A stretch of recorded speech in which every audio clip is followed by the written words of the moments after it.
આજરોજ મારા ભાઈ શ્રી દિવેશભાઈ સોલંકીનો 34મો જન્મદિવસ છે અને દર વર્ષની જેમ મારો ભાઈ દિવેશ સમાજને કંઈક ઉપયોગી થાય, સમાજમાં કંઈ સંદેશ આપે એવો જન્મદિવસ ઉજવે છે અને મારા બાપુજીની જેવી આશા છે કે ભાઈ મારો ભાઈ પપ્પા જેમ જ હું પણ એવા અમે બધા પણ આશીર્વાદ આપીએ છીએ કે મારા પપ્પા જેવું જ મારો ભાઈ પણ એટલું કામ કરે અને સમાજમાં ખૂબ આગળ વધે, લોકોનો પ્રેમ મળે એવા સાથે આ એક જન્મદિવસ ઉજવ્યો છે એમણે. હર જન્મદિવસે ઘણા મારા મિત્રો દાંત કાઢતા હોય કે જન્મદિવસે તમારી ઉંમર વધે, તમે એનું સેલિબ્રેશન કરો છો. એમ ઘણા મારા સાથી મિત્રો હોય મારી યાર સ્કૂલમાં હોય તો દાંત કાઢતા હોય, પણ હું એમને હસીને જવાબ દઉં ઘણીવાર કે ઉંમર વધવાનું નહીં, પણ હર વર્ષે મારા સમાજને કાંઈક ભેટ આપું ને એવા કાર્યક્રમો કરું છું ને એટલે હું બનાવું છું આ જન્મદિવસ. એટલે દિવ્ય સેતુનો વિચાર એક ભાઈ શ્રી પુરુષોત્તમભાઈ સોલંકીની પ્રેરણાથી આવેલો.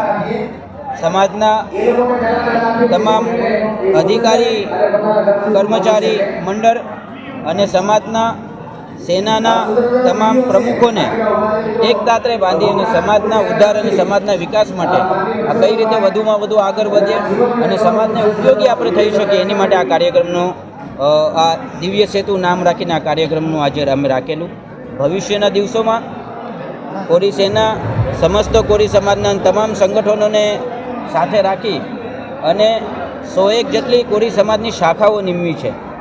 જે સમાજના ઉદ્ધાર માટે, સમાજના દીકરા દીકરીઓ માટે,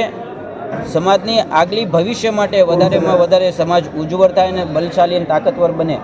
એનું આજે એક આ સંકલ્પ છે સેતુ સમાજ. આ કાર્યક્રમની અમે શરૂઆત કરી છે.